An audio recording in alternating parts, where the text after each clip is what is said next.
प्यारे बच्चों, very good afternoon. प्यारे बच्चों, तुसी ठीक हो? वेरी गुड बच्चों।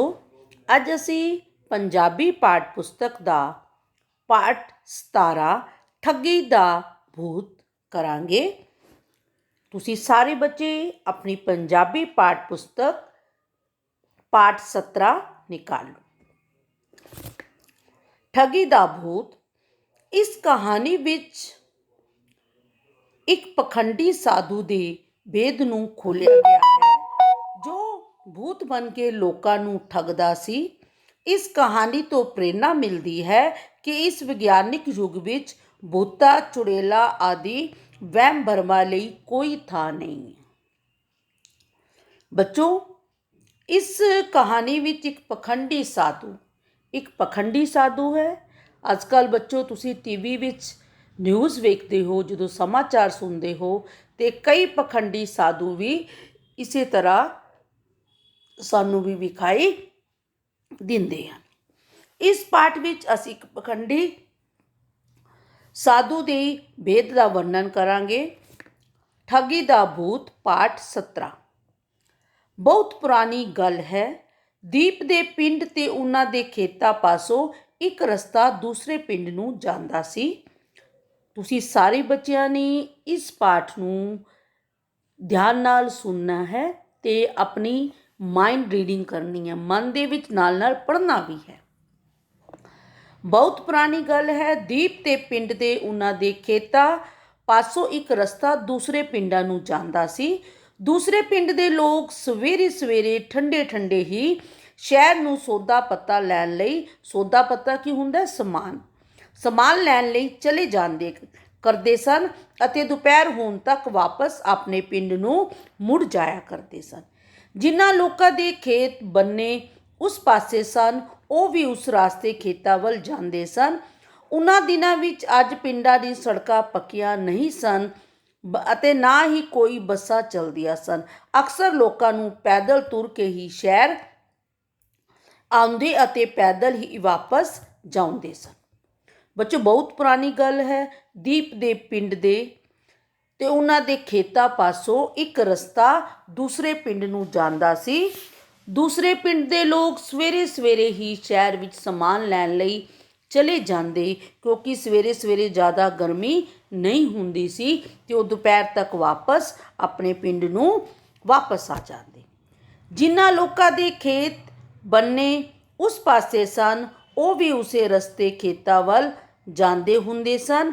ਉਹਨਾਂ ਦਿਨਾਂ ਵਿੱਚ ਅੱਜ ਪਿੰਡਾਂ ਨੂੰ ਸੜਕਾਂ, ਉਹਨਾਂ ਦਿਨਾਂ ਦੀ ਤਰ੍ਹਾਂ ਅੱਜ ਪਿੰਡਾਂ ਦੀਆਂ ਸੜਕਾਂ ਪੱਕੀਆਂ ਨਹੀਂ ਸਨ ਅਤੇ ਨਾ ਹੀ ਕੋਈ ਬੱਸਾਂ ਚੱਲਦੀਆਂ ਸਨ। ਅਕਸਰ ਲੋਕੀ ਪੈਦਲ ਚੱਲ ਕੇ ਹੀ ਸ਼ਹਿਰ ਜਾਂਦੇ ਅਤੇ ਪੈਦਲ ਹੀ ਵਾਪਸ ਆਉਂਦੇ ਸਨ। ਸਾਰਾ ਰਸਤਾ ਕੱਚਾ ਸੀ ਅਤੇ ਡੂੰਘਾ ਵੀ ਬੜਾ ਸੀ। ਜਿਹੜਾ ਬੱਚੋ ਸਾਰਾ ਰਸਤਾ ਕੀ ਸੀ? ਕੱਚਾ ਸੀ। ਡੂੰਘਾ ਕੀ ਹੁੰਦਾ? ਗਹਿਰਾ। ਜਦੋਂ ਰਸਤਾ ਕੱਚਾ ਹੋਵੇ ਉਸ ਉੱਤੇ ਅਗਰ ਅਸੀਂ ਪੈਰ ਰੱਖੀਏ ਤੇ ਪੈਰ ਹੇਠਾਂ ਹੀ ਦਬ ਜਾਂਦਾ ਹੈ। ਬਰਸਾਤ ਦੇ ਦਿਨਾਂ ਵਿੱਚ ਤਾਂ ਥਾਂ ਡੋਏ ਹੋਏ ਬਣ ਜਾਂਦੇ ਸਨ ਤੇ ਬਰਸਾਤ ਦੇ ਦਿਨਾਂ 'ਚ ਕੀ ਹੁੰਦਾ ਸੀ ਬੱਚੋ? ਡੋਏ, ਖੱਡੇ, ਪਾਣੀ ਦੇ ਕਾਰਨ ਉੱਥੇ ਖੱਡੇ ਬਣ ਜਾਂਦੇ ਸਨ। ਚਿੱਕੜ ਹੋਇਆ ਹੀ ਰਹਿੰਦਾ ਸੀ। ਕਈ ਵਾਰ ਜੇਕਰ ਕੋਈ ਗੱਡਾ ਚਿੱਕੜ ਵਿੱਚ ਫਸ ਜਾਂਦਾ ਤਾਂ ਕਿੰਨੀ ਦੇਰ ਨਿਕਲ ਨਾ ਸਕਦਾ ਸੀ। ਕਿੱਚੜ ਹੋਇਆ ਰਹਿੰਦਾ ਸੀ ਤੇ ਕਈ ਵਾਰ ਕੋਈ ਗੱਡਾ ਕੀ ਹੁੰਦੀ ਹੈ? ਬੈਲ ਗੱਡੀ। ਜੇ ਉਸ ਕਿੱਚੜ ਵਿੱਚ ਫਸ ਜਾਂਦੀ ਤਾਂ ਉਹ ਕਿੰਨੀ ਦੇਰ ਨਿਕਲ ਨਹੀਂ ਸਕਦੇ ਸੀ। ਰਸਤੇ ਵਿੱਚ ਕਿਤੇ ਵੀ ਕੋਈ ਛਾਂਦਾਰ ਰੁੱਖ ਵੀ ਨਜ਼ਰ ਨਹੀਂ ਆਉਂਦਾ ਸੀ, ਸਿਰਫ ਝਾੜੀਆਂ ਜਿਹੀਆਂ ਹੀ ਨਜ਼ਰ ਆਉਂਦੀਆਂ ਸਨ ਤੇ ਰਸਤੇ ਵਿੱਚ ਕੋਈ ਵੀ ਛਾਂਦਾਰ ਰੁੱਖ ਵੀ ਨਹੀਂ ਸੀ ਜਿੱਥੇ ਲੋਕ ਬੈਠ ਕੇ ਆਰਾਮ ਕਰ ਲੈਣ, ਸਿਰਫ ਝਾੜੀਆਂ ਸਨ। ਜਦੋਂ ਕਦੀ ਵੀ ਦੀਪ ਅਤੇ ਉਸਦੀ ਭੈਣ ਨੂੰ ਖੇਤਾਂ ਵਿੱਚ ਆਪਣੇ ਪਿਤਾ ਲਈ ਰੋਟੀ ਦੇਣ ਜਾਣਾ ਪੈਂਦਾ ਤੇ ਉਹਨਾਂ ਨੂੰ ਉਹ ਰਸਤਾ ਪਾਰ ਕਰਨਾ ਬਹੁਤ ਔਖਾ ਲੱਗਦਾ ਸੀ, ਖਾਸ ਕਰਕੇ ਉਸ ਥਾਂ ਜਿੱਥੇ ਝਾੜੀਆਂ ਸਨ। ਜਦੋਂ ਕਦੀ ਉਹ ਉੱਥੇ ਕੋਈ ਪੰਛੀ ਉੱਡਦਾ ਤਾਂ ਉਹਨਾਂ ਝਾੜੀਆਂ ਵਿੱਚੋਂ ਕੋਈ ਕੁੱਤਾ ਜਾਂ ਬਿੱਲੀ ਨਿਕਲਦੀ ਤਾਂ ਦੂਰੋਂ ਹੀ ਦੀਪ ਅਤੇ ਉਸਦੀ ਭੈਣ ਤ੍ਰਿਪਕ ਜਾਂਦੇ। ਤ੍ਰਿਪਕ ਕੀ ਹੁੰਦਾ? ਡਰ ਜਾਂਦੇ। ਜਦੋਂ ਕਦੀ ਦੀਪ ਤੇ ਉਸ ਦੀ ਭੈਣ ਨੂੰ ਆਪਣੇ ਪਿਤਾ ਨੂੰ ਰੋਟੀ ਦੇਣ ਲਈ ਉਹ ਖੇਤ ਵਿੱਚ ਜਾਣਾ ਪੈਂਦਾ ਉਸੇ ਰਸਤੇ, ਤਾਂ ਉਹਨਾਂ ਨੂੰ ਬੜਾ ਔਖਾ ਲੱਗਦਾ ਸੀ। ਖਾਸ ਕਰਕੇ ਜਿੱਥੇ ਬੜੀ ਸਾਰੀ ਝਾੜੀਆਂ ਸਨ ਤੇ ਝਾੜੀਆਂ ਵਿੱਚੋਂ ਅਗਰ ਕੋਈ ਪੰਛੀ ਜਾਂ ਕੋਈ ਕੁੱਤਾ ਬਿੱਲੀ ਨਿਕਲਦਾ ਤੇ ਉਹ ਡਰ ਜਾਂਦੇ। ਤੇ ਦੀਪ ਦੀ ਭੈਣ ਆਖਦੀ, ਵੀਰੇ ਤੂੰ ਅੱਗੇ ਹੋ। ਦੀਪ ਨੇ ਆਪਣਾ ਭੈਣ ਤੂੰ ਅੱਗੇ ਹੋ। ਤੇ ਦੋਨੋਂ ਭੈਣ ਭਰਾ ਇੱਕ ਦੂਜੇ ਨੂੰ ਕਹਿੰਦੀ ਕਿ ਵੀਰੇ ਤੂੰ ਅੱਗੇ ਹੋ, ਤੇ ਭੈਣ ਕਹਿੰਦੀ ਤੂੰ ਅੱਗੇ ਹੋ। ਅੰਤ ਨੂੰ ਦੀਪ ਨੂੰ ਹੀ ਅੱਗੇ ਹੋਣਾ ਪੈਂਦਾ ਸੀ। ਉਸ ਥਾਂ ਨੂੰ ਪਾਰ ਕਰਕੇ ਦੀਪ ਅਤੇ ਉਸ ਦੀ ਭੈਣ ਨੂੰ ਇੰਜ ਮਹਿਸੂਸ ਹੁੰਦਾ ਜਿਵੇਂ ਉਹ ਦੋਨਾਂ ਨੇ ਭੈ ਸਾਗਰ ਨੂੰ ਪਾਰ ਕਰ ਲਿਆ। ਭੈ ਸਾਗਰ ਕੀ ਹੁੰਦਾ? ਡਰ ਦਾ ਸਮੁੰਦਰ। ਭੈ ਸਾਗਰ ਕੀ ਹੁੰਦਾ ਬੱਚੋ? ਡਰ ਦਾ ਸਮੁੰਦਰ। ਭੈ ਮੀਨ ਡਰ, ਸਾਗਰ ਮੀਨ ਸਮੁੰਦਰ। ਬਹੁਤਾ ਡਰ ਉਹਨਾਂ ਨੂੰ ਉਸ ਭੂਤ ਤੋਂ ਲੱਗਦਾ ਸੀ ਜਿਸ ਦੇ ਇਲਾਕੇ ਵਿੱਚ ਆਮ ਚਰਚਾ ਸੀ। ਉਹਨਾਂ ਨੂੰ ਡਰ ਕਿਸ ਤੋਂ ਲੱਗਦਾ ਸੀ? ਭੂਤ ਤੋਂ, ਜਿਸ ਦੀ ਪੂਰੇ ਇਲਾਕੇ ਵਿੱਚ ਚਰਚਾ ਸੀ। ਲੋਕ ਆਖਦੇ ਸਨ ਕਿ ਉੱਥੇ ਇੱਕ ਕਾਲੇ ਜਿਹੇ ਰੰਗ ਦਾ ਬੱਚੇ ਵਰਗਾ ਭੂਤ ਦਿਖਾਈ ਦਿੰਦਾ ਹੈ। ਉੱਥੇ ਇੱਕ ਡੂੰਘੀ ਜਿਹੀ ਆਵਾਜ਼ ਆਉਂਦੀ ਹੈ ਤੇ ਜਿਸ ਤੋਂ ਕੋਈ ਖੂਹ ਵਿੱਚ ਉਤਰਿਆ ਬੰਦਾ ਬੋਲ ਰਿਹਾ ਹੋਵੇ। ਇਹ ਬੱਚੋ ਲੋਕ ਹਨ ਜਿਹੜੇ ਇੱਕ ਦੂਜੇ ਪਿੰਡ ਵਿੱਚ ਜਾ ਰਹੇ ਹਨ। ਤੇ ਬੱਚੋ ਉਹਨਾਂ ਨੂੰ ਡਰ ਕਿਸ ਚੀਜ਼ ਤੋਂ ਲੱਗਦਾ ਸੀ? ਕਿ ਉਹਨਾਂ ਨੂੰ ਡਰ ਇਸ ਚੀਜ਼ ਤੋਂ ਲੱਗਦਾ ਸੀ ਕਿ ਲੋਕ ਆਖਦੇ ਸਨ ਕਿ ਉੱਥੇ ਇੱਕ ਕਾਲੇ ਜਿਹੇ ਰੰਗ ਦਾ ਬੱਚਾ ਭੂਤ ਵਰਗਾ ਦਿਖਾਈ ਦਿੰਦਾ ਹੈ। ਤੇ ਉਸ ਵਿੱਚ ਇੱਕ ਡੂੰਘੀ ਜਿਹੀ ਆਵਾਜ਼ ਵੀ ਆਉਂਦੀ ਸੀ। ਤੇ ਖੂਹ ਵਿੱਚੋਂ ਉਤਰਿਆ ਕੋਈ ਆਵਾਜ਼ ਕਿਵੇਂ ਸੀ? ਇੱਕ ਭਾਰੀ ਜਿਹੀ ਆਵਾਜ਼ ਆਉਂਦੀ ਸੀ, ਜਿਵੇਂ ਕੋਈ ਖੂਹ 'ਚ ਨਿਕਲਿਆ ਹੋਇਆ ਕੋਈ ਬੰਦਾ ਵਿਖਾਈ ਦੇ ਰਿਹਾ ਹੋਵੇ।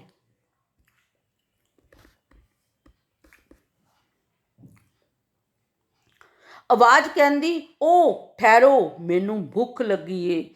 ਜੇ ਕੁਛ ਤੇਰੇ ਪਾਸ ਹੈ ਇੱਥੇ ਹੀ ਰੱਖ ਦੇ। ਉਹ ਆਵਾਜ਼ ਬੜੀ ਡਰਾਵਨੀ ਸੀ ਹੁੰਦੀ। ਕਿਹੜੀ ਆਵਾਜ਼ ਆਉਂਦੀ? ਓ ਠਹਿਰੋ, ਮੈਨੂੰ ਭੁੱਖ ਲੱਗੀ ਹੈ। ਜੋ ਕੁਛ ਤੁਹਾਡੇ ਕੋਲ ਹੈ ਇੱਥੇ ਰੱਖ ਦੋ, ਨਹੀਂ ਤੇ ਤੁਹਾਡੀ ਖੈਰ ਨਹੀਂ। ਖੈਰ ਕੀ ਹੁੰਦੀ ਹੈ? ਜੇ ਤੇ ਮੈਂ ਤੁਹਾਡਾ ਕੁਛ ਵੀ ਨਹੀਂ ਛੱਡਣਾ। ਕਿਸੇ ਰਾਹੀ ਪਾਸੋਂ ਜੋ ਕੁਛ ਵੀ ਹੁੰਦਾ, ਰਾਹੀ ਕੀ ਹੁੰਦਾ? ਮੁਸਾਫਿਰ। ਕੋਈ ਵੀ ਮੁਸਾਫਿਰ ਉੱਥੋਂ ਜਾ ਰਿਹਾ ਹੁੰਦਾ, ਜਦੋਂ ਇਹ ਆਵਾਜ਼ ਸੁਣਦਾ ਤੇ ਉਹ ਆਪਣਾ ਉੱਥੇ ਹੀ ਸਭ ਕੁਝ ਰੱਖ ਦਿੰਦਾ ਤੇ ਦੌੜਦਾ ਦੌੜਦਾ ਘਰ ਆ ਕੇ ਸਾਹ ਲੈਂਦਾ। ਇਸ ਤਰ੍ਹਾਂ ਦੀ ਘਟਨਾ ਤੇ ਹੋਰ ਕੋਈ ਡਰਦਾ ਨਹੀਂ। ਲੋਕੀ ਸੋਚਦੇ ਕਿ ਭੂਤ ਤਾਂ ਪਰਛਾਵਾਂ ਨਹੀਂ ਹੁੰਦਾ, ਉਸ ਨੂੰ ਤਾਂ ਫੜਨਾ ਵੀ ਔਖਾ ਹੁੰਦਾ ਹੈ। ਲੋਕ ਸੋਚਦੇ ਹਨ ਕਿ ਭੂਤ ਦਾ ਜਿਹੜਾ ਪਰਛਾਵਾਂ ਨਹੀਂ ਹੁੰਦਾ ਤੇ ਉਸ ਨੂੰ ਫੜਨਾ ਵੀ ਔਖਾ ਹੈ। ਇਲਾਕੇ ਵਿੱਚ ਇਸ ਭੂਤ ਦਾ ਸਹਿਮ ਫੈਲਿਆ ਹੋਇਆ ਸੀ। ਸਹਿਮ ਕੀ ਹੁੰਦਾ? ਡਰ। ਪੂਰੇ ਇਲਾਕੇ ਵਿੱਚ ਇਸ ਭੂਤ ਦੀ ਚਰਚਾ ਸੀ, ਜਿਸ ਦੇ ਕਾਰਨ ਲੋਕਾਂ ਨੂੰ ਡਰ ਫੈਲਿਆ ਹੋਇਆ ਸੀ। ਇਸ ਲਈ ਕੋਈ ਵੀ ਦੁਪਹਿਰ ਵੇਲੇ ਉੱਥੇ ਲੰਘਣ ਦਾ ਹੌਸਲਾ ਨਾ ਕਰਦਾ, ਕਿਉਂਕਿ ਬਹੁਤ ਘਟਨਾਵਾਂ ਵੀ ਦੁਪਹਿਰ ਦੇ ਸਮੇਂ ਹੀ ਵਾਪਰਦੀਆਂ ਸਨ। ਇੱਕ ਦਿਨ ਦੀਪ ਦੇ ਵੱਡੇ ਭਰਾ ਤੇਜ ਨੂੰ ਕਾਲਜ ਦੀ ਛੁੱਟੀ ਸੀ।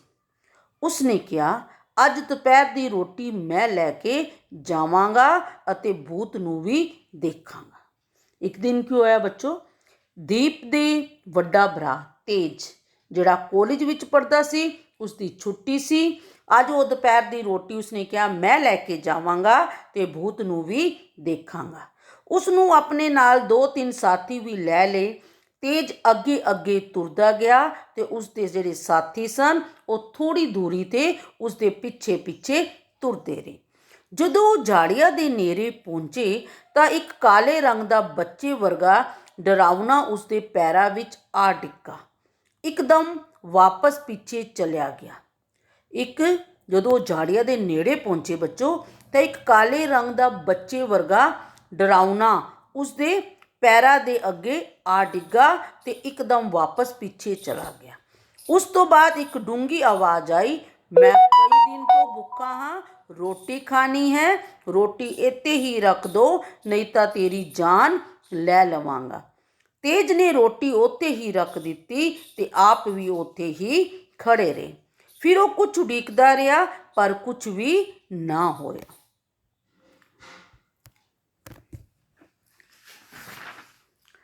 ਅੱਗੇ ਪੁੱਟ ਕੇ ਉਸਨੇ ਫਿਰ ਪੁੱਛਿਆ, ਭਾਈ ਕੌਣ ਹੈ ਤੂੰ? ਕੋਈ ਜਵਾਬ ਨਾ ਆਇਆ। ਆਖਿਰ 2 ਕੁ ਕਦਮਾਂ ਹੋ ਪਿੱਛੇ ਉਸਨੂੰ ਕੋਈ ਚੀਜ਼ ਤੇ ਕਾਲਾ ਕੱਪੜਾ ਲਾ ਦਿੱਤਾ। ਥੋੜੀ ਦੀ ਦੇਰ ਬਾਅਦ ਉਸਨੇ ਕੀ ਕੀਤਾ, ਉਸ ਚੀਜ਼ ਤੋਂ ਕਾਲਾ ਕੱਪੜਾ ਉਤਾਰ ਦਿੱਤਾ। ਇਹਨੇ ਨੂੰ ਤੇਜ ਦੇ ਸਾਥੀ ਵੀ ਉੱਥੇ ਆ ਪਹੁੰਚੇ। ਉਹਨਾਂ ਨੇ ਵੇਖਿਆ ਕਿ ਭਗਵੇ ਕੱਪੜੇ ਵਾਲਾ ਇੱਕ ਆਦਮੀ ਬੈਠਾ ਹੈ। ਭਗਵੇ ਕੀ ਹੁੰਦਾ? ਸਾਧੂ, ਜਿਹੜੇ ਪੀਲੇ ਰੰਗ ਦੇ, ਸੰਤਰੀ ਰੰਗ ਦੇ ਕੱਪੜੇ ਪਾ ਕੇ ਜਿਹੜੇ ਸਾਧੂ ਬੈਠੇ ਹਨ, ਕਿ ਇੱਕ ਬੰਦਾ ਬੈਠਾ ਹੈ। ਤੇ ਉਹ ਤੇਜ ਨੇ ਪੁੱਛਿਆ, ਓਏ ਭੁੱਖ ਕਿਸ ਨੂੰ ਲੱਗੀ ਹੈ? ਕੋਈ ਜਵਾਬ ਨਹੀਂ ਆਇਆ। ਤੇ ਤੇਜ ਨੇ ਉਸ ਬੰਦੇ ਕੋਲ ਕੀ ਪੁੱਛਿਆ, ਤੈਨੂੰ ਭੁੱਖ ਕਿਸ ਨੂੰ ਲੱਗੀ ਹੈ? ਪਰ ਕੋਈ ਵੀ ਜਵਾਬ ਨਾ ਆਇਆ। ਤੇਜ ਨੇ ਫਿਰ ਪੁੱਛਿਆ, ਓਏ ਭੁੱਖ ਤੈਨੂੰ ਲੱਗੀ ਹੈ?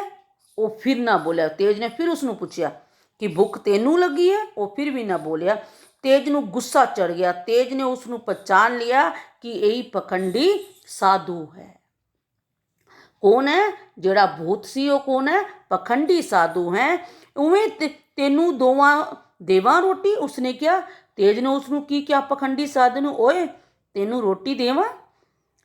ਉਹ ਸਵੇਰੇ ਤੋਂ ਹੀ ਰੱਬ ਦਾ ਪਿਆਰਾ ਭਗਤ ਬਣਿਆ ਫਿਰਦਾ ਪਿੰਡ ਵਿੱਚ ਲੋਕਾਂ ਨੂੰ ਜਗਾਉਂਦਾ ਹੁੰਦਾ ਸੀ ਤੇ ਗਾ ਗਾ ਕੇ, ਤੈਨੂੰ ਸੁੱਤਿਆ ਕਿਸੇ ਨਹੀਂ ਜਗਾਉਣਾ, ਬਹੁਤੀਆਂ ਕਮਾਈਆਂ ਵਾਲਿਆ। ਉਹ ਉਹੀ ਪਖੰਡੀ ਸਾਧੂ ਸੀ ਜਿਹੜਾ ਕਦੀ ਪਿੰਡ ਵਿੱਚ ਸਵੇਰੇ ਸਵੇਰੇ ਉੱਠ ਕੇ ਰੱਬ ਦਾ ਪਿਆਰਾ ਭਗਤ ਬਣ ਕੇ ਲੋਕਾਂ ਨੂੰ ਜਗਾਉਂਦਾ ਸੀ। ਤੇ ਕਿਹੜਾ ਗੀਤ ਗਾਉਂਦਾ ਹੁੰਦਾ ਸੀ? ਤੈਨੂੰ ਸੁੱਤਿਆਂ ਕਿਸੇ ਨਹੀਂ ਜਗਾਉਣਾ, ਬਹੁਤਾ ਕਮਾਈਆਂ ਵਾਲੀ। ਕਦੀ ਉਹ ਗੀਤ ਗਾਉਂਦਾ ਸੀ, ਜਿਵੇਂ ਮਾਵਾਂ ਨੂੰ ਪੁੱਤਰ ਪਿਆਰੇ, ਭਗਤ ਪਿਆਰੇ ਰੱਬ ਨੂੰ। ਉਹ ਪਖੰਡੀ ਸਾਧੂ ਇਹ ਗੀਤ ਗਾਉਂਦਾ ਹੁੰਦਾ ਸੀ। ਇਹ ਬੱਚੇ ਤੁਸੀਂ ਚਿੱਤਰ ਵੇਖ ਰਹੇ ਹੋ। ਇਸ ਚਿੱਤਰ ਵਿੱਚ ਤੇਜ ਨੇ ਉਸਦਾ ਜਿਹੜਾ ਚਿਹਰਾ ਦਾ ਕਾਲਾ ਕੱਪੜਾ ਹਟਾ ਦਿੱਤਾ ਹੈ। ਫਿਰ ਉਹ ਉਸ ਕੋਲ ਪੁੱਛ ਰਿਹਾ ਹੈ ਕਿ ਤੈਨੂੰ ਭੁੱਖ ਲੱਗੀ ਹੈ? ਉਹ ਕੋਈ ਜਵਾਬ ਨਹੀਂ ਦਿੰਦਾ। ਫਿਰ ਪੁੱਛਦਾ, ਤੈਨੂੰ ਭੁੱਖ ਲੱਗੀ ਹੈ? ਤੇ ਉਹ ਕੋਈ ਵੀ ਜਵਾਬ ਨਹੀਂ ਦਿੰਦਾ। ਫਿਰ ਉਹ ਉਸਨੂੰ ਪੁੱਛਦਾ ਹੈ, ਫਿਰ ਸਮਝ ਆਉਂਦਾ ਹੈ ਕਿ ਇਹ ਪਖੰਡੀ ਸਾਧੂ ਹੈ ਜਿਹੜਾ ਭੂਤ ਬਣਿਆ ਹੋਇਆ ਸੀ। ਤੇ ਇਹ ਉਹ ਬੰਦਾ ਹੈ ਜਿਹੜਾ ਕਦੀ ਪਿੰਡ ਦੇ ਵਿੱਚ ਸਵੇਰੇ ਸਵੇਰੇ ਉੱਠ ਕੇ ਗੀਤ ਗਾਉਂਦਾ ਸੀ ਤੇ ਲੋਕਾਂ ਨੂੰ ਝੂਠੇ ਮੂਠੇ ਭਜਨ ਸੁਣਾਉਂਦਾ ਸੀ। ਓਏ ਇਹ ਠੱਗੀ ਤੂੰ ਹੀ ਕਰਦਾ ਹੁੰਦਾ ਹੈ? ਫਿਰ ਤੇਜ ਨੇ ਉਸ ਨੂੰ ਕਿਹਾ, ਓਏ ਠੱਗੀ ਤੂੰ ਹੀ ਕਰਨਾ ਹੈ? ਜਿਹੜੀ ਤੂੰ ਇਹ ਠੱਗੀ ਹੈ, ਲੁੱਟ ਤੂੰ ਹੀ ਲੈਣਾ ਹੈ? ਗੁੱਸੇ ਵਿੱਚ ਤੇਜ ਨੂੰ ਉਸਨੇ ਸਵੇਰੇ ਸਾਧੂ ਬਣਾ ਕੇ ਲੋਕਾਂ ਨੂੰ ਠੱਗਦਾ ਹੈ। ਉਸਨੂੰ ਗਸੁੰਨ ਮਾਰ ਦਿੱਤੇ ਤੇ ਸਵੇਰੇ ਤੂੰ ਸਾਧੂ ਬਣ ਕੇ ਲੋਕਾਂ ਨੂੰ ਠੱਗਦਾ ਹੈ ਤੇ ਦੁਪਹਿਰ ਨੂੰ ਭੂਤ ਬਣ ਕੇ ਉਹ ਰਾਈਆਂ ਨੂੰ ਡਰਾਉਂਦਾ ਹੈ। ਤੈਨੂੰ ਸ਼ਰਮ ਨਹੀਂ ਆਉਂਦੀ? ਅੱਜ ਤੈਨੂੰ ਪੰਚਾਇਤ ਦੇ ਸਾਹਮਣੇ ਪੇਸ਼ ਕਰਦੇ ਹਾਂ। ਉਹ ਬੱਚੇ ਉਸਨੇ ਕੀ ਕੀਤਾ, ਉਸਨੂੰ ਪਕੜਿਆ ਤੇ ਉਸਨੂੰ ਆਖਿਆ, ਤੂੰ ਹੀ ਝੂਠ ਕਰਦਾ ਹੈ, ਤੂੰ ਹੀ ਲੁੱਟ ਕਰਦਾ ਹੈ। ਗੁੱਸੇ ਵਿੱਚ ਤੇਜ ਨੇ ਉਸਨੂੰ ਮੁੱਕੇ ਮਾਰੇ ਤੇ ਉਸਨੂੰ ਕਿਹਾ ਕਿ ਤੂੰ ਸਵੇਰੇ ਸਵੇਰੇ ਤੇ ਸਾਧੂ ਬਣ ਕੇ ਲੋਕਾਂ ਨੂੰ ਠੱਗਦਾ ਹੈ ਤੇ ਦੁਪਹਿਰ ਨੂੰ ਭੂਤ ਬਣ ਕੇ ਰਾਹ ਵਿੱਚ ਚੱਲਦੇ ਲੋਕਾਂ ਨੂੰ ਠੱਗਦਾ ਹੈ। ਤੈਨੂੰ ਸ਼ਰਮ ਨਹੀਂ ਆਉਂਦੀ? ਅੱਜ ਤੈਨੂੰ ਪੰਚਾਇਤ ਦੇ ਸਾਹਮਣੇ ਪੇਸ਼ ਕਰਦੇ ਹਾਂ। ਤੇਜ ਤੇ ਉਸਦੇ ਸਾਥੀਆਂ ਕੋਲੋਂ ਹੁਣ ਉਹ ਦੋਵੇਂ ਕਿਵੇਂ ਬਚ ਸਕਦੇ ਹਨ? ਉਹਨਾਂ ਨੇ ਭੱਜਣ ਦੀ ਕੋਸ਼ਿਸ਼ ਕੀਤੀ, ਪਰ ਤੇਜ ਤੇ ਉਸਦੇ ਸਾਥੀਆਂ ਨੇ ਉਸਨੂੰ ਪਕੜ ਲਿਆ। ਭੂਤ ਬਣਿਆ ਸਾਧੂ ਤਾਂ ਹੱਥ ਜੋੜ ਤੇਜ ਤੇ ਪੈਰੀ ਪੈ ਗਿਆ ਤੇ ਕਹਿਣ ਲੱਗਾ, ਮੈਨੂੰ ਮਾਫ਼ ਕਰ ਦਿਓ, ਅੱਜ ਤੇ ਮੈਂ ਲੋਕਾਂ ਨੂੰ ਨਹੀਂ ਡਰਾਵਾਂਗਾ। ਫਿਰ ਉਹ ਉਸਦੇ ਪੈਰਾਂ ਵਿੱਚ ਪੈ ਗਿਆ ਤੇ ਕੀ ਕਹਿੰਦਾ, ਮੈਨੂੰ ਮਾਫ਼ ਕਰ ਦਿਓ, ਅੱਜ ਤੋਂ ਮੈਂ ਲੋਕਾਂ ਨੂੰ ਨਹੀਂ ਡਰਾਵਾਂਗਾ। ਤੇਜ ਨੇ ਕਿਹਾ, ਇੱਥੇ ਨਹੀਂ, ਅਸੀਂ ਤੈਨੂੰ ਮਾਫ਼ ਕਰਨਾ। ਤੇਜ ਨੇ ਕੀ ਕਿਹਾ, ਅਸੀਂ ਮਾਫ਼ ਨਹੀਂ ਕਰਨਾ, ਤੈਨੂੰ ਪਿੰਡ ਦੇ ਲੋਕਾਂ ਸਾਹਮਣੇ ਜ਼ਰੂਰ ਪੇਸ਼ ਕਰਨਾ। ਤੇ ਉਹ ਉਸਨੂੰ ਲੈ ਕੇ ਪਿੰਡ ਦੇ ਲੋਕਾਂ ਦੇ ਕੋਲ ਚਲੇ ਗਈ। ਤੇਜ ਤੇ ਉਸਦੇ ਸਾਥੀ ਉਸਨੂੰ ਫੜ ਕੇ ਪਿੰਡ ਵਿੱਚ ਲੈ ਆਏ। ਤੇਜ ਤੇ ਉਸਦੇ ਜਿਹੜੇ ਸਾਥੀ ਸਨ ਉਸਨੂੰ ਫੜ ਕੇ ਪਿੰਡ ਵਿੱਚ ਲੈ ਆਏ। ਸਾਰਾ ਪਿੰਡ ਉਸ ਸਾਧੂ ਦੁਆਲੇ ਇਕੱਠਾ ਹੋ ਗਿਆ ਤੇ ਸਾਰੇ ਪਿੰਡ ਦੇ ਲੋਕ ਉਸ ਸਾਧੂ ਦੇ ਆਲੇ ਦੁਆਲੇ ਇਕੱਠੇ ਹੋ ਗਏ। ਸਾਰੇ ਪਿੰਡ ਦੇ ਲੋਕਾਂ ਨੂੰ ਉਸਨੂੰ ਫਿਟਕਾਰਾਂ ਕੀ ਦਿੱਤੀਆਂ, ਲਾਨਤਾਂ ਦਿੱਤੀਆਂ, ਉਸਨੂੰ ਲਾਨਤਾਂ ਦਿੱਤੀਆਂ। ਤੇ ਸਾਧੂ ਨੂੰ ਸ਼ਰਮਿੰਦਾ ਹੋ ਕੇ ਸਾਰੇ ਪਿੰਡ ਦੇ ਲੋਕਾਂ ਪਾਸੇ ਮਾਫ਼ੀ ਮੰਗੀ। ਉਸਨੇ ਅੱਗੇ ਤੋਂ ਇਹ ਜੇ ਪਖੰਡ ਰਾਹੀਂ ਪੈਸਾ ਕਮਾਉਣ ਤੋਂ ਤੋਬਾ ਕੀਤੀ ਤੇ ਸਾਧੂ ਨੇ ਸ਼ਰਮਿੰਦਾ ਹੋ ਕੇ ਸਾਰੇ ਦੇ ਪਿੰਡ ਦੇ ਲੋਕਾਂ ਕੋਲੋਂ ਮਾਫੀ ਮੰਗੀ ਤੇ ਉਸਨੇ ਕਿਹਾ ਅੱਜ ਤੋਂ ਬਾਅਦ ਉਹ ਇਹ ਪਖੰਡ ਦਾ ਪੈਸਾ ਨਹੀਂ ਕਮਾਏਗਾ। ਲੋਕਾਂ ਨੇ ਉਸ ਨੂੰ ਦੱਸਿਆ ਕਿ ਉਸ ਰੱਸੀ ਨਾਲ ਬੰਨਿਆ ਕੱਪੜੇ ਦਾ ਡਰਾਉਣ ਰਾਹੀਂ ਅੱਗੇ ਸੁੱਟ ਦਿੰਦਾ ਸੀ ਤੇ ਜੱਟ ਆਪਣੇ ਕੋਲ ਖਿੱਚ ਲੈਂਦਾ ਸੀ। ਉਸਨੇ ਕਿਵੇਂ ਦੱਸਿਆ ਕਿ ਉਹ ਰੱਸੀ ਦੇ ਨਾਲ ਬੰਨਿਆ ਕੱਪੜੇ ਦਾ ਡਰਾਉਣਾ ਉਸ ਦੇ ਅੱਗੇ ਸੁੱਟ ਦਿੰਦਾ ਸੀ ਤੇ ਬਾਅਦ ਨਾਲ ਰੱਸੀ ਨਾਲ ਖਿੱਚ ਲੈਂਦਾ ਸੀ ਤੇ ਆਪ ਕਾਲੇ ਕੱਪੜੇ 'ਚ ਲਿਪਟ ਕੇ ਝਾੜੀਆਂ 'ਚ ਬੋਲ ਡਰਾਉਂਦਾ ਰਹਿੰਦਾ ਸੀ ਤੇ ਉਹ ਝਾੜੀਆਂ ਵਿੱਚ ਛਿਪ ਕੇ ਭੂਤ ਦੀ ਆਵਾਜ਼ ਕੱਢਦਾ ਰਹਿੰਦਾ ਸੀ। ਹੁਣ ਉਸ ਦੀ ਠੱਗੀ ਦਾ ਪੋਲ ਖੁੱਲ੍ਹ ਚੁੱਕਿਆ ਸੀ। ਲੋਕਾਂ ਨੇ ਉਸ ਭੂਤ ਬਣੇ ਸਾਧੂ ਦਾ ਮੂੰਹ ਕਾਲਾ ਕਰਕੇ ਸਾਰੇ ਪਿੰਡ ਵਿੱਚ ਫੇਰਿਆ ਤੇ ਲੋਕ ਤੇਜ ਦੀ ਬਹਾਦਰੀ ਦੀ ਸ਼ਲਾਘਾ ਕਰ ਰਹੇ ਸਨ। ਸ਼ਲਾਘਾ ਕੀ ਹੁੰਦੀ ਹੈ? ਪ੍ਰਸ਼ੰਸਾ ਕਰ ਰਹੀ ਹੈ ਕਿ ਤੇਜ ਦੀ ਬਹਾਦਰੀ ਦੀ ਪ੍ਰਸ਼ੰਸਾ ਕਰ ਰਹੇ ਸਨ ਤੇ ਠੱਗੀ ਦੇ ਭੂਤ ਦਾ ਡਰ ਦੂਰ ਹੋਣ ਕਰਕੇ ਪਿੰਡ ਦੇ ਬੱਚੇ ਖੁਸ਼ੀ ਨਾਲ ਰੌਲਾ ਪਾ ਰਹੇ ਸਨ। ਹੁਣ ਭੂਤ ਦਾ ਡਰ ਖਤਮ ਹੋ ਗਿਆ ਤੇ ਇਸ ਖੁਸ਼ੀ ਵਿੱਚ ਸਾਰੇ ਪਿੰਡ ਦੇ ਲੋਕ ਬੜੇ ਖੁਸ਼ ਹੋ ਰਹੇ ਸਨ। ਇਹ ਸੀ ਬੱਚੋ ਇਸ ਪਾਠ ਦੀ ਕਹਾਣੀ। ਇਸ ਪਾਠ ਤੋਂ ਸਾਨੂੰ ਇਹ ਵੀ ਸਿੱਖ ਮਿਲਦੀ ਹੈ ਕਿ ਅੱਜ ਦਾ ਯੁੱਗ ਵਿਗਿਆਨਿਕ ਦਾ ਯੁੱਗ ਹੈ, ਵਿਗਿਆਨ ਦਾ ਯੁੱਗ ਹੈ। ਸਾਨੂੰ ਝੂਠੇ ਪਖੰਡੀ ਸਾਧੂਆਂ 'ਤੇ ਵਿਸ਼ਵਾਸ ਨਹੀਂ ਕਰਨਾ ਚਾਹੀਦਾ। ਸਾਨੂੰ ਬਹਾਦਰ ਬਣਨਾ ਚਾਹੀਦਾ ਹੈ, ਮਿਹਨਤ ਕਰਨੀ ਚਾਹੀਦੀ ਹੈ ਤੇ ਝੂਠੇ ਪਖੰਡੀਆਂ ਸਾਧੂਆਂ ਦੇ ਚੱਕਰ ਵਿੱਚ ਪੈ ਕੇ ਨਾ ਤਾਂ ਪੈਸਾ ਬਰਬਾਦ ਕਰਨਾ ਚਾਹੀਦਾ ਹੈ ਤੇ ਨਾ ਕਿਸੇ ਭੂਤ ਪ੍ਰੇਤ ਦੇ ਭਰਮ ਵਿੱਚ ਆ ਕੇ ਆਪਣੇ ਜੀਵਨ ਨੂੰ ਤਬਾਹ ਕਰਨਾ ਚਾਹੀਦਾ ਹੈ। ਤੇ ਤੇਜ ਦੇ ਵਾਂਗ ਸਾਨੂੰ ਬਹਾਦਰ ਵੀ ਬਣਨਾ ਚਾਹੀਦਾ ਹੈ। ਹਰੇਕ ਗੱਲ ਨੂੰ ਸਮਝੀਏ, ਸੋਚੀਏ ਕਿ ਇਹ ਗੱਲ ਕਿ ਹੋ ਵੀ ਸਕਦੀ ਹੈ ਕਿ ਇਹ ਪਖੰਡ ਹੈ। ਅਗਰ ਤੁਹਾਨੂੰ ਕੋਈ ਐਵੇਂ ਲਿਖੇ, ਕੋਈ ਗੱਲ ਇਸ ਤਰ੍ਹਾਂ ਦਿਸੇ ਕਿ ਇਹ ਝੂਠ ਹੋ ਸਕਦੀ ਹੈ ਤੇ ਉਸ ਦਾ ਪਖੰਡਨ ਵੀ ਜ਼ਰੂਰ ਕਰਨਾ ਚਾਹੀਦਾ ਹੈ। ਇਹ ਸੀ ਇਸ ਪਾਠ ਦੀ ਬੱਚੋ ਕਹਾਣੀ।